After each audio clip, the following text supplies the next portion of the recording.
the editing stage, the part where the full music video comes to life. Whether it's a simple low budget video or a higher production, this is where you get the final product that really comes to life. What's up everyone, welcome back to the channel. Thank you guys so much for the support on my last video, and if you haven't seen that yet, make sure to go check that out. I go in depth on how to shoot a run and gun music video, from pre-production to shooting the video, getting b-roll, and all that type of stuff I covered in the last video. But anyways, today I'm going to be going through the most important part of the music video process, which is actually editing it. I'll be going through setting up your project, color grading, getting the right effects, and much more. So let's go. I just want to quickly mention that I recently launched a couple new packs on my website, including one of my favorites, the animated doodle pack, and an ultimate LUT pack. These assets help me out so much when editing, and later in today's video I'm actually going to be editing this music video with these assets. But anyways, let's get right into the first step of the video, which will be setting up your project. Now I edit in DaVinci Resolve, but you could edit in Premiere Pro or Final Cut. It all works the same in terms of organizing footage and setting up folders just so it's very organized and not everything's just all cluttered around. But anyways, when I get into a new project, I just want to start by creating a couple different folders, one with performance scenes, one for b-roll, one for the audio, one for different assets, just to keep everything organized, like I said, because this will save you a lot of time later on. You don't want to go searching around a folder with everything that you've ever shot in this one folder, or any assets that you're using in just one folder, trying to find everything. So here, if you can see my screen, I've already got my footage organized into various different scenes and shots, and yeah, I labeled everything clearly because with the run and gun shoots, you're often dealing with a lot of footage, so just staying organized for me is key. And that just gets me into the first initiating phase of editing, is usually the rough cut. I always just line every performance scene that I have shot up with the audio, just so I can clearly look at each different scene and see where more energy was shot here and what shots really fit that part of the song and where they're at on the timeline. So I usually just go around here, I'll start making some cuts with some clips that I really like. Maybe the artist had more higher energy at this part of the scene that matches with the song, and so yeah, I really just try to match up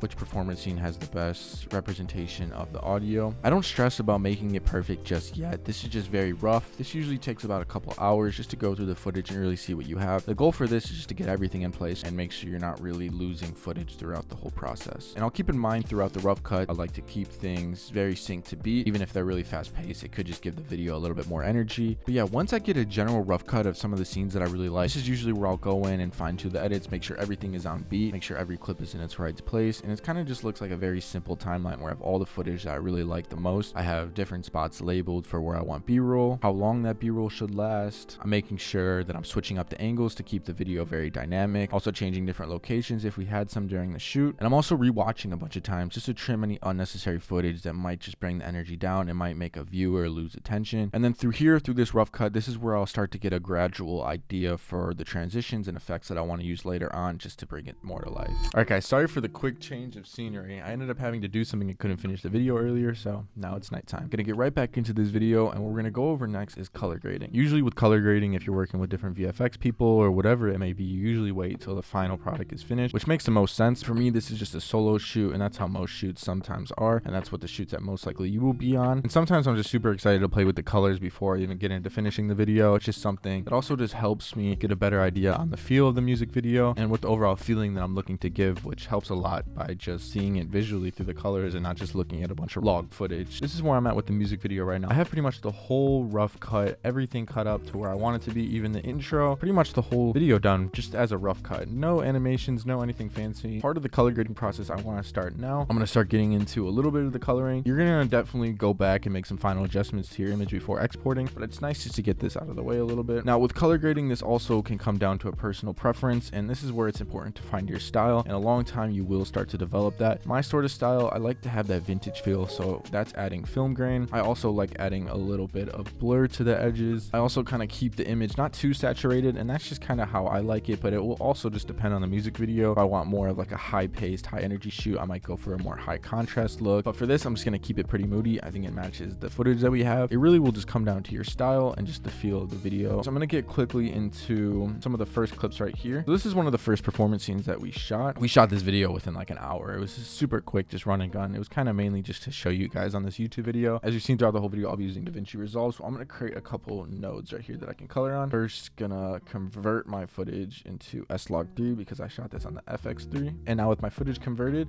I'm actually going to be using my custom LUTs. These are all the LUT that I have available in this pack. Some of my favorites include this dusk one. I really like the pastel blue, maybe the moody gray. I think overall for this video, I'm going to keep it a little bit more simple. What I'm going to be doing is pulling in this ultimate dusk LUT, putting that on the footage, and I'm just gonna maybe mess with the contrast a bit, turn down that exposure, and yeah, that's pretty much gonna be the look that I like with this. Later on, I'm going to add some film grain overlays. There's a couple more adjustments I'll do later on, such as adding some S-curves. Yeah, I like the look that the LUT gives me. And yeah, I'm really liking the moody vibe to this. Also, it was snowing a lot, so I really like colors that this brings into it.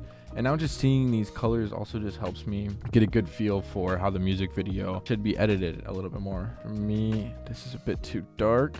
I'm going to bring that exposure up. I'm also going to bring that contrast a little bit more down. One of my other favorite things to do is I'm going to bring down a little bit of this yellow jacket. So I'm just going to go to the hue saturation and bring down that yellow jacket just a little bit, just so it's not so loud. Just a nice way to overall speed up the process. I really like kind of just getting the baseline color grade finished before I get into adding any effects or transitions. This process can take a long time. Sometimes it can take even like a full day to just color grade. I won't revisit this topic, but later on before exporting, I definitely will readjust the colors. I'll look through it a couple times and just make sure that it's right and every clip kind of matches the same sort of color scheme at least. Now, color grading is probably my favorite part of the music video process. Let's get on to the second most fun part of the editing process, which would be adding any effects or transitions that you might want to add. I'm going to say this again for the millionth time, but it really just depends on the type of feel for this video. For example, I shot this video knowing that we didn't want too many transitions and I just wanted it to be super simple and just finding my own way to make it unique. Maybe adding a few whip transitions and a few flash transitions, which is really just the bread and butter. Some other transitions include like some speed ramps. I don't do too much speed ramps, but it is a really nice way to elevate your video. What also could be nice for transitions is if you see on the screen right here, this is a music video that I shot and where we just did only camera movement transitions where we were just whip panning the whole time, just up and down. I really like how this came around. We also added a lot of twirl effects, but this is a great way to elevate your video. Now, one of the simple ways I'm just going to transition between each performance scene and clips throughout this video is just using that animation packs that I mentioned. I'm going to go here to the clutter. I'm just going to find a way